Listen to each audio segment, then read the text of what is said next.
Hi, I'm Bill Pearl, the author of Mission in Paris, 1990. Here are 5 words to describe the novel. Reconciliation. Mission in Paris is set during the normalization of relations between the United States and Vietnam. It explores reconciliation among people and nations. It also tells a powerful love story between a man and a woman, as well as between a father and a son. It's the story of the American media tycoon Robert Sandberg, whose youth as an anti-war activist in 1968 tied him to Vietnam's future. 22 years have passed, and Robert is recruited to serve his country on a secret diplomatic mission to explore a peace agreement. Robert's first love is Mihan.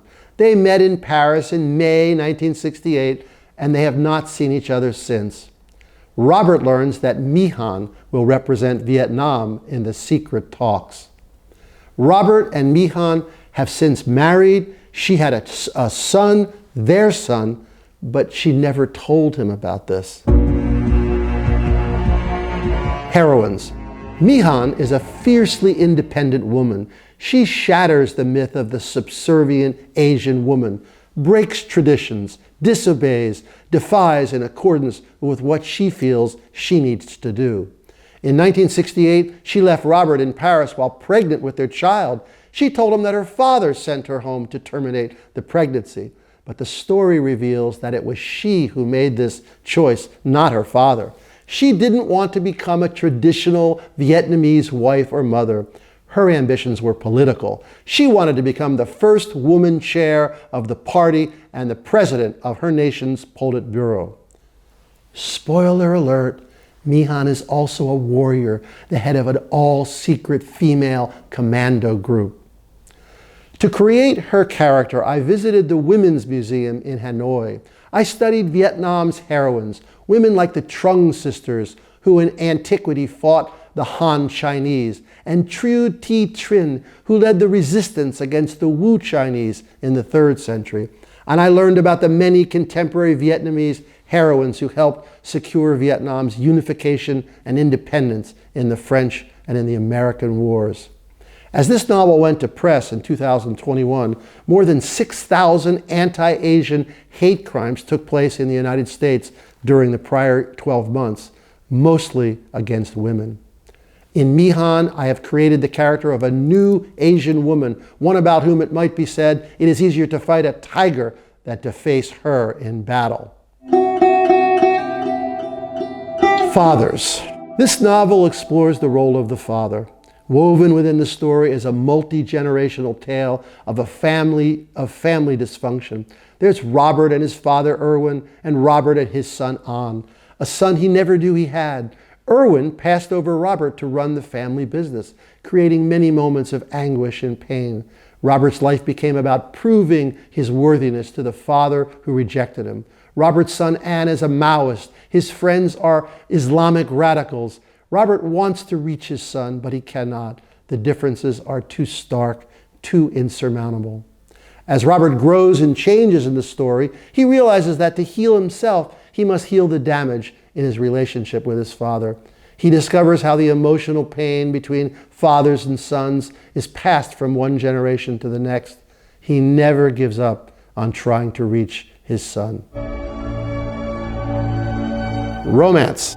As the story progresses, Robert and Mihan share about their lives in the years since they met in 1968. They realize that each still occupies a special place in their hearts for the other. No matter that they are both married, no matter that the many differences that made their love implausible from the start. A reader in New York posted this about the love story between Robert and Mihan. She wrote, "Their love was against all odds from the start. 2 young people in Paris, he an American, she Vietnamese, their nations at war. She becomes pregnant and leaves. The story from there takes the reader down a path of intrigue, government missions, a kidnapping. Years later, each steeped in their positions of power and success, they re-meet, their love rekindled. and they put all aside to be together. A triumph of forgiveness and love. Growth. In the story, Robert's character is rocked by major challenges. Mihan, a love lost and rekindled. An, a son found and lost again. A near fatal gunshot wound and a painful, painful recovery. Robert grows from the experiences, and in the end, this growth and change become apparent. The big ego, the bragging, the success measured in material terms fall away. Robert becomes a different man. So I think if there's a central message in this story, it's that change is possible. Healing is possible. Reconciliation is possible. In a world where there is too much hate, too much misunderstanding, where people hide in their groups behind their beliefs, this is a story about the importance of coming together, healing, and giving up the safety of being right.